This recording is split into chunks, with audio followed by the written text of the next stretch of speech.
It's My Hero Academia time! Hello and welcome to another figure review. Today we're gonna have a look at the Figma number 470. It's Ochaco Uraraka. Cute, bubbly, hardworking, and would totally be best girl if Tsuyu didn't exist. Sorry, fanboy wars. Let's go. No, obviously I have been collecting all the other My Hero Academia figures, so I had to get this one. And quite frankly, Figma has been doing a good job with these figures, so I'm really excited, really curious to see what we're gonna get with this one. Let's go. I really dig the look, but where's my Tsuyu figure? Like, seriously, Figma.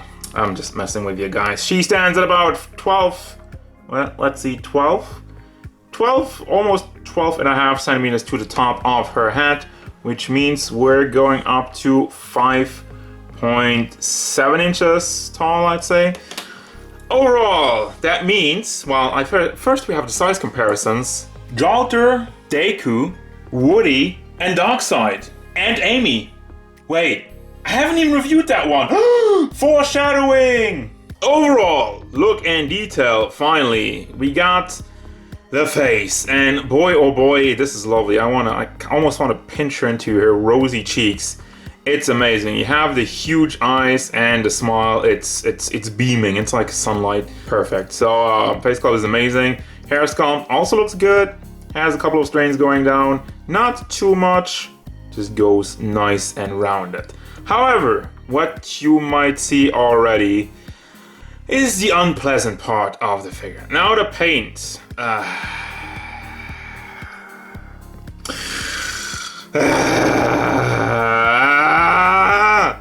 Anyway, you have tons of bleeding in the white. It's ugly, it's messy, it's awful. It is so freaking, okay, it's small, but it's so bad.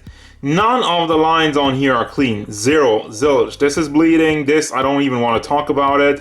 And over here, just like, yeah, it's ripped, it's awful. I almost want to give it another go and just kind of try to paint over it. In the back, it's not that much better, so yeah. The entire torso is kind of ruined because of that. I say kind of because the mold is still amazing. She has the big obviously. And I love that the black is shiny, makes it look more leathery and does make it stand out. And that's kind of been like a theme with all the My Hero Academia figures. They really have like different tones of paint and that's really nice. Now in the shoulders, well, the arms over here, you got the pink. Which same thing, they seem to be messed up at the exact same point on both sides. And in the back also, like over there a little bit. Pleasantly surprised though that, you know, well, pleasantly surprised. Happy that there's nothing really much else. With the paint that's wrong about the figure, you got kind of like the wristbands or whatever you want to call this stuff.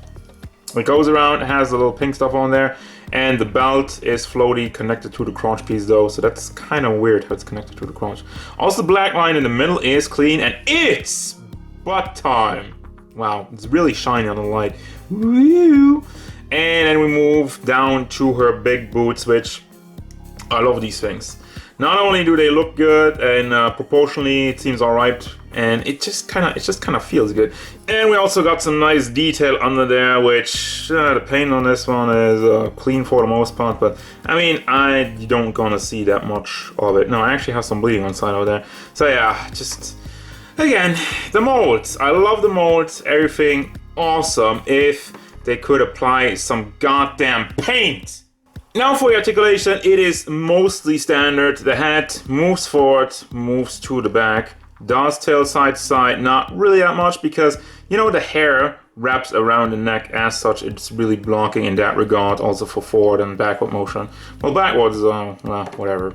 No, but seriously, I mean, also goes all the way around, but yeah, the hair is really the thing that's blocking it, otherwise it would be a lot more nimble. Then you have a ball in the chest area and a ball hinge on the shoulder itself, so you can bring that back and forth, up and down. Also rotate on it and also bring it up with the hinge. Then you have a ball hinge in the elbow and another ball hinge on the fist, back, forward, rotates.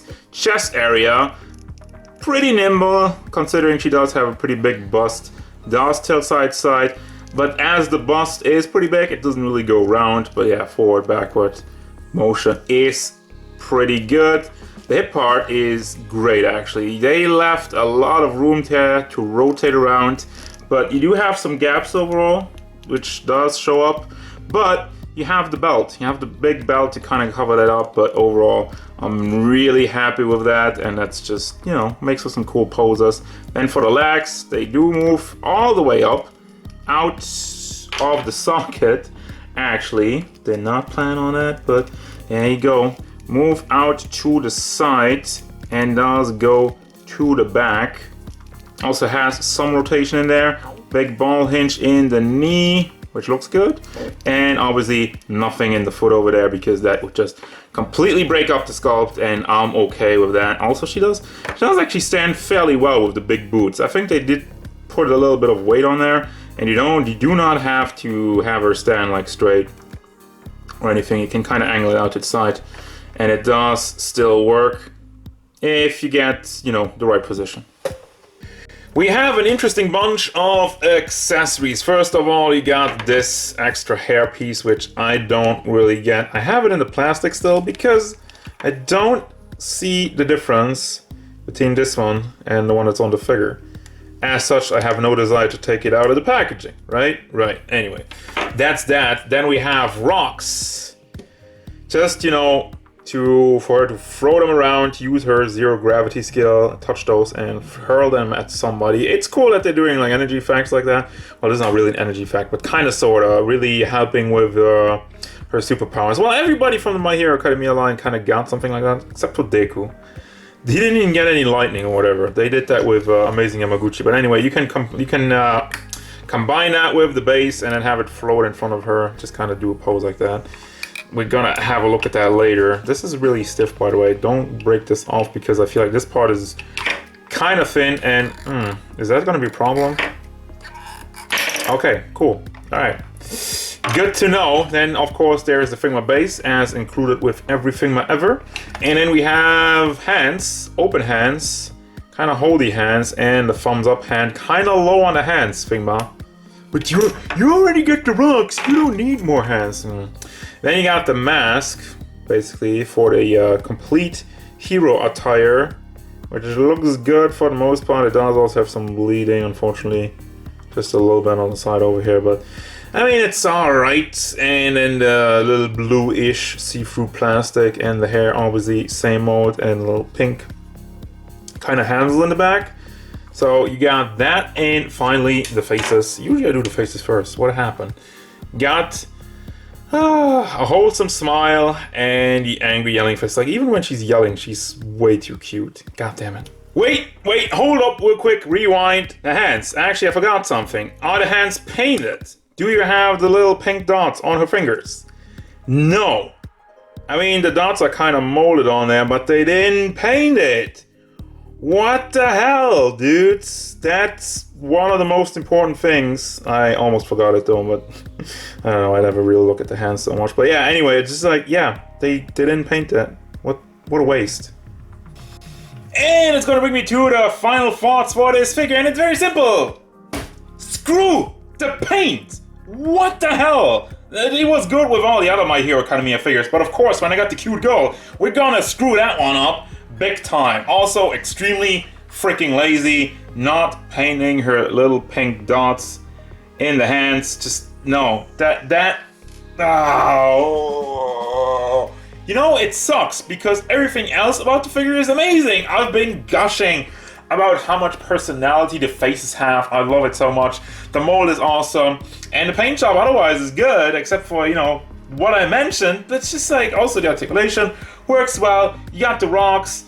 Personally, I'm also not a fan of the visor. It kind of distorts her face in a weird way. You know, I have some pictures for that. But anyway, just quality control, strike me down once more. So at the end of the day, I will still recommend this figure because it's quality control. I hope for you guys that you will get a better paint job. I don't think the dots on her hands would be painted on other copies. If mine's so bad that they forgot to paint the dots, and you have one where the dots are painted, let me know down in the comments. But other than that, yes, this figure itself is amazing, and I love the figure and I love the character, and they really did a good job bringing her to life, except for the paint. That's gonna do it, guys. As usual, thank you very much for watching. Don't forget, if you enjoyed this review, hit it up with a like and subscribe to the channel so you can stay tuned for more figure reviews, card game stuff, and whatever Ochaco wants. Good freaking paint.